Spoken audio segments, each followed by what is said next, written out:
Well, guys, I'm here with my friend. He just called me last night. Actually, Steve called me that he was in some big trouble.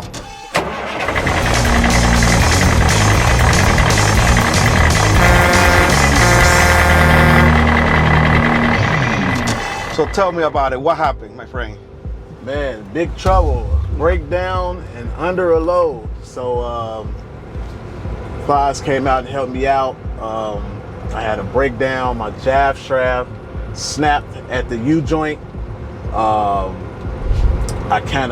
think now hindsight looking back, I think I kind of panicked and lost situational awareness of what was going on around me.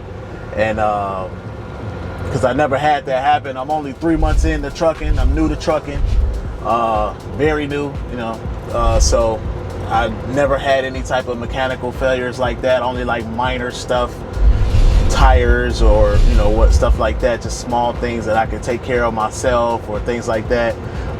So definitely had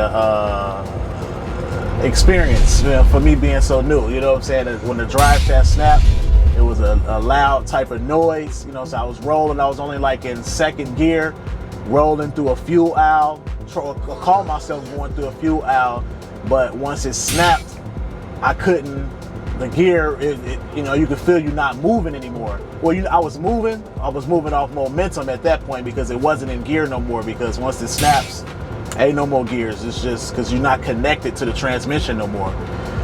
So once it snapped, I'm just rolling like, what is going on? My shifter is just like loose. It's nothing. And the clutch is it's tight, but it's just not doing anything. It's not engaging or anything is happening.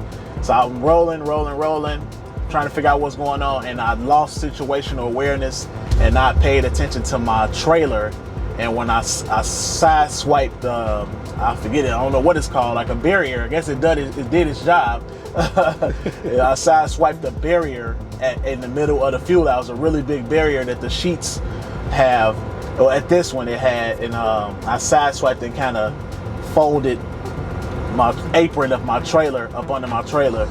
Yeah, so that's the life of trucking. You think that everything going right one day. He got 2 stops from Chicago coming down to Pennsylvania, one in Harrisburg, Pennsylvania, and another one in Greencastle, Foot Lion. If you know what is Foot Lion, guys, they take a long time to get you unloaded.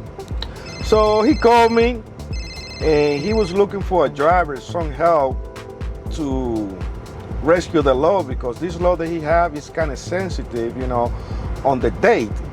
If they're not taken today, if they don't take the load today, the 7 pallets might get refused and they have to donate or throw it away because pretty soon it's going to expire. You know how the produce work, or whatever you hold in there is a refrigerator. You know how that works.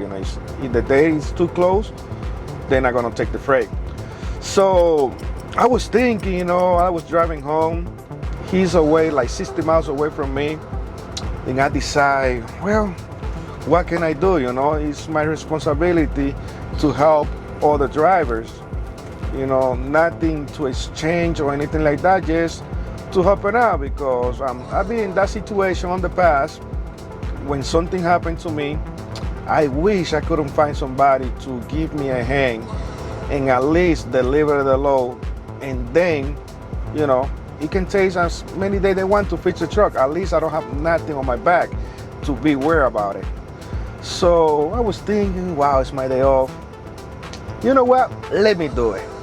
He's only 60 miles away from me.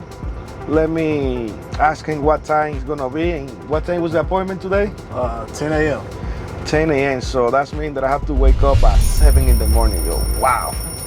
So I wake up, and then he texts me saying, I appreciate it, what you're doing, and that little text gives you more motivation. Hey, that's a good guy. Good guy right here. The best guy. The best guy I've met in trucking so far. Yeah.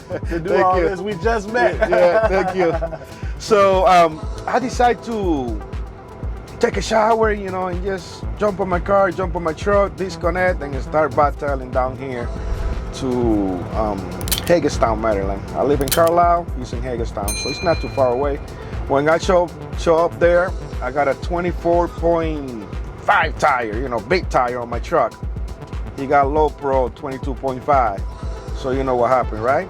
I have to go and put some blocks under the knee of my chassis so the chassis can go up. And that took us like 20 minutes to do it, right? Like Yeah, 20 just minutes? about, Yeah, because, you know, cranking it was kind of hard, you know, it's easy, it's more easy to do it the easy way, period. So we arrived right here in Foot Lion, like around 9:58, I believe so, pulling for 10 o'clock. They ask for the paperwork, license, and everything. They say, oh, go to door 36. They're gonna give you a door. Now we are in door 18, and right now it's 1:30, and we're still here. So this plate take a long time to get unloaded. Right now you pay the lumper. How much was the lumper? $245. So the lumper was, you know, $245 for 7 pallets, you know, which is good. Yeah. Out of those 7 pallets, maybe 30 pallets gonna come out of there because it's different stuff, and they have to separate everything. And trust me, they take forever here. So, you know, just wait. I'm just gonna wait till they finish. We're gonna locate a mechanic to fix the trailer. Hopefully we can find one around here so we can get it fixed. That's probably another $2,000 to get it fixed. You know, the most. It can be less, it can be a little bit more. All depends who you take and who's gonna do the work. Some mechanics, they're kind of fancy, you know, the shop look nice and everything, and they don't do a good job and they charge a lot of money.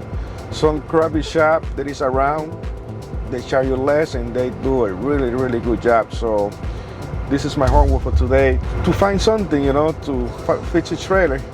In the meantime, his truck is gonna be ready to motor the afternoon. So what I'm gonna do is he's gonna go home with me. We're gonna do some barbecue, eat something, you know, and just relax until the truck is ready. Because I remember back on the day when I was over the road, every time that I have a friend in any city that I was visiting and they invite me to the house, oh my God, I feel so happy. Like that, you know what? I'm gonna go there, I'm gonna take a shower, I'm gonna talk to somebody, because we always lonely here. We don't talk to nobody face to face. We talk on the phone. Trust me, one day out of the truck, the next day when you ain't, you're gonna be like a brand new person, ready to work another week, and all the stress that you have for the week or for the bad stuff that is happening, everything's gonna go away. I mean, everything. And ready to start. And sometimes you find a lot of motivation, you know, with the people you hang out with, believe it or not. And it happened to me in the past. I found a motivation to move to Harrisburg because a friend of mine, that he always invite me to his house when I was in the area. They say, you know, one day I was lonely in North Dakota, working in the oil field, and not talking to anybody, going through a divorce and all that stuff that happened, you know. And I wake up one day, you know what? I'm quitting here. I'm going to Pennsylvania. I'm going to Harrisburg. Why I choose Harrisburg?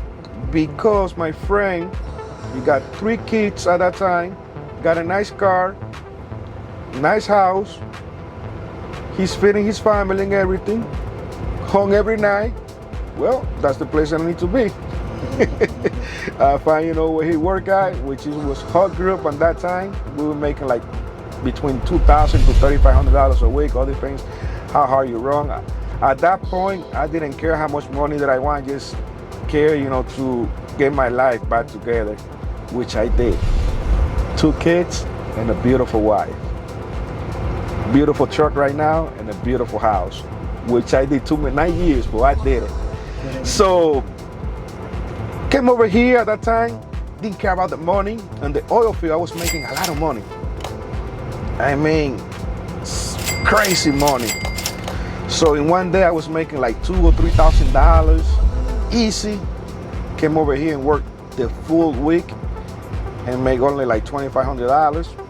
I say it is what it is. So what are you expecting for trucking, you know, from now on? What are your plans, you know, what are you trying to do and everything? You got your own truck, right? Right. Man, you know, I plan to keep pushing. I've invested in this. I know it can work because I see it work for people. I just got to make it through that this rookie phase of the situation. Like I said, I've been out here. I haven't really had any problems with the truck. So far, this is just like one of those things that could happen, and I'm gonna be better prepared in the future. You know what I'm saying? Trying to set us up, but I've just been trying to get out of the startup, out of the startup phase. But I know most businesses don't make money within the first 5 years, so I'm just gonna stay down until I come up. Yeah, you're on the right business right now. You're on the right track. You have to be patient, and and just work. Just get out of your house and do what you're supposed to do. Concentrate, pay attention to everything around you, and don't assume that everything is okay. If you feel something, don't assume that, oh, it's okay, I'm gonna keep going. No, stop and take a look to see what is wrong. And when something from your heart that is coming, that something's wrong, trust me, something's wrong. Don't assume that everything is okay, because then that's when you get in trouble really, really easy. And pay attention, that's all I have to say. Don't hit anything, and you're gonna be like me. I've been driving for 18 years, probably like 2 million miles or a little bit more, accident free. Only 2 tickets, one for 2 miles over the speed limit in New Mexico, and the another one in New York, the toll. It was for cars, not for truck. I was not paying attention, so they gave me a citation for that. Oh, and another ticket that I hit the curb in Chicago. That happened like 3 weeks ago.